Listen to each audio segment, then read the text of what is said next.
De l'huile dans la lampe. Mes enfants bien-aimés, merci d'avoir voulu renoncer à votre repos et à ces joies, qui pourtant sont permises, et d'être venus ici pour mettre de l'huile dans la lampe, pour alimenter votre foi et votre amour. Moi, je vous attendais avec fièvre, comme l'époux le plus affectionné attend son épouse bien-aimée. Je ne vous ai pas fait de promesses grandioses, mais je vous dis, et c'est une réalité, que votre prière s'étend comme un manteau sur toutes les nations du monde.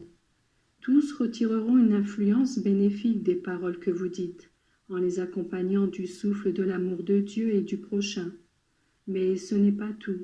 Cette prière se projette dans l'éternité, comme une très vive lumière, et un jour, il vous en sera donné la récompense.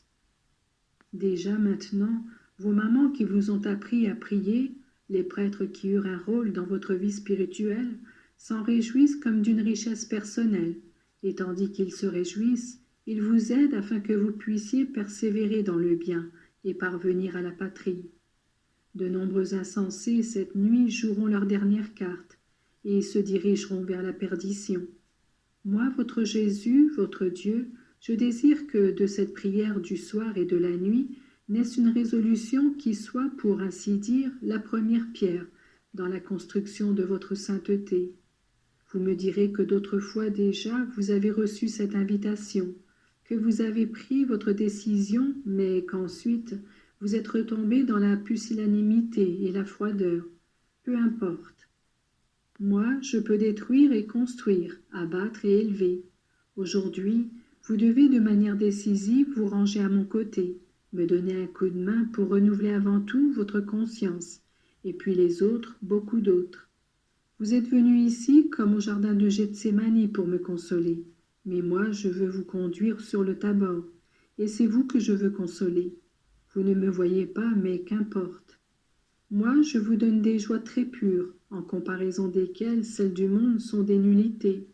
Je vous accueille comme en une nuée, et je vous unis à moi, de sorte que le Père doive dire de vous comme de moi, « Voici mes enfants bien-aimés, écoutez-les. » Oui, mes enfants, l'apostolat a toujours été nécessaire pour qu'à tous les hommes il fût donné de connaître la vérité et le bien suprême, et aujourd'hui encore il est indispensable.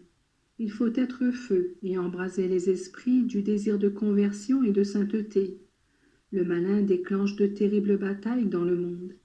Il disloque les familles qui, jusqu'à hier, ont vécu dans l'harmonie. Il dévoie les jeunes.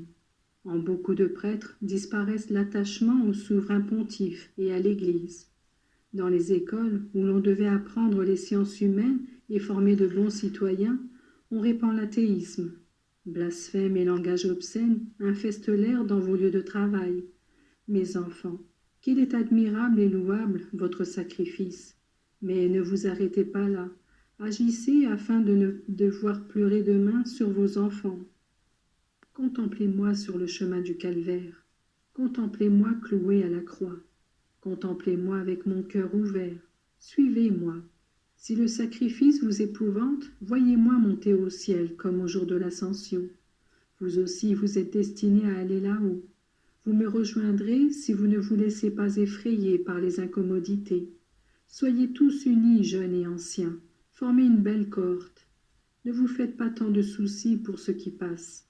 Que les jeunes filles qui désirent fonder une famille travaillent pour la famille du peuple de Dieu. Moi, j'ouvre la route et j'unis les âmes qui peuvent s'aider mutuellement. Ne vous attristez pas, jeunes gens. Moi qui assistais aux noces de Cana pour donner à ces deux époux la force et la grâce qui découlent du sacrement de mariage, je vous guiderai, afin que vous fondiez de saintes familles. Papa, maman, et vous qui êtes demeurés seuls, ou par le veuvage, ou parce que les vicissitudes de la vie vous ont voulu dans la solitude, fiez-vous à moi. Travaillez pour endiguer le mal, et répandez le bien.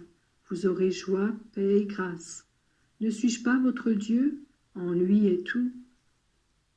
Quand vous êtes tenté par le doute et que vous vous sentez trop seul, pensez que votre Dieu est constamment avec vous, qu'il vous aime infiniment et qu'il ne manque jamais à la parole donnée. Mes enfants, je vous bénis en vous serrant sur mon cœur, tandis que je vous répète mon invitation à vous faire saints, à commencer une vie d'amour, de générosité et d'apostolat. Plus que jamais, c'est urgent.